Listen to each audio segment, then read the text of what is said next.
Bonjour, Bonjour. vous êtes donc la maman d'une enfant qui a été tout d'abord diagnostiquée avec un TSA et Mhm. puis ensuite qui est passée par tout un processus qui finalement l'a conduit à une intervention précoce. Mhm. Est-ce que vous pouvez nous raconter au fond ce parcours? Oui, alors notre fils Marcel est né en 2016, un petit bébé parfait, comme tous les petits bébés. À l'époque, on habitait à Zurich avec mon mari. Et quand il était petit, dès qu'il avait, je dirais, 6, 7, 8, 9 mois, je trouvais qu'il était pas forcément très joyeux, pas très répondait pas vraiment quand on l'interpellait. Je l'ai beaucoup vu quand il est rentré à la crèche, quand il avait 7 mois. Je voyais, alors sans observer spécialement les autres enfants, mais je les voyais faire comme ça. Je les voyais envoyer des bisous, sourire, se retourner quand on leur parlait. Ce que je trouvais très difficile avec Marcel. Donc du coup, j'ai fait mes propres recherches et j'ai terminé chez le docteur Gundelfinger, qui est, René, ouais.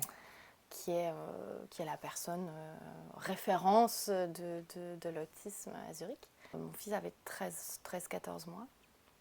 Et je me rappelle à la fin du rendez-vous, j'ai dit alors, est-ce que vous croyez qu'il y a matière à s'inquiéter? Il m'a dit oui, je pense.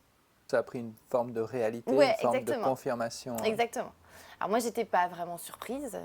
Non, j'étais pas surprise. Au contraire, je crois que j'étais presque contente qu'on voit qu'il y avait quelque chose qui était un peu différent, qui à ce stade-là ne voulait peut-être pas forcément dire quelque chose, mais qui est quelque chose de différent. Quand il a passé la DOS, moi déjà j'ai vu, pendant qu'il passait la DOS, je voyais très bien qu'il ne faisait pas du tout ce qui était attendu.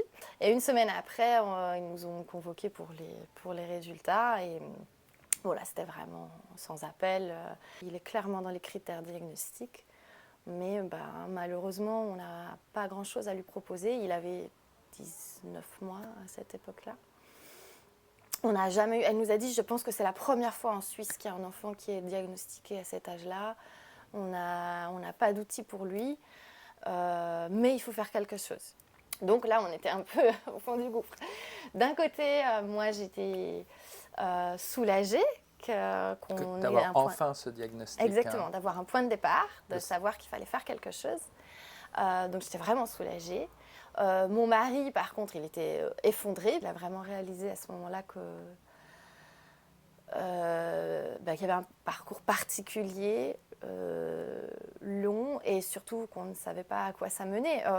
Il ne parlait pas du tout, ou très très peu. La communication était quand même vraiment difficile, donc on se dit peut-être, on ne sait pas ce qui va arriver. Est-ce qu'il parlera, est-ce qu'il ne parlera pas, est-ce qu'on arrivera à rentrer en contact plus que ça avec lui, est-ce qu'on n'y arrivera pas? Et puis je pense que ce qui est difficile, c'est de se dire, de toute façon, s'il ne parle pas, c'est comme ça, et c'est comme ça qu'on l'aimera, et c'est comme ça qu'il sera. Mais au final, le coup près, quand elle nous a dit, nous, on n'a rien pour lui, mais il faut faire quelque chose. Ça, par contre, je pense que je ne m'y attendais pas vraiment. Je suis tombée un peu par hasard sur le site de la Fondation Dora, qui mentionnait le SIPA. Je ne sais même plus si le mot SIPA y était, mais je pense que oui. Bref. Finalement, le secrétariat m'a répondu. Ils m'ont dit remplissez un dossier, vous notez que vous voulez le SIPA, ça pourra aller plus vite, peut-être un peu plus vite. Au final, ça a été très très vite. J'ai écrit une lettre, rempli un petit dossier. Au bout d'une semaine, on me rappelait, on me disait vous avez rendez-vous le 30 juillet. Donc, elles nous ont reçus et là, déjà, franchement, quel soulagement. Elles nous ont dit, rien n'était fait, mais au final, juste qu'elles nous disent écoutez, ici, on a des enfants qui ont son âge et desquels on s'occupe. Il y a des choses qui existent, des choses très bien. On peut vous aider.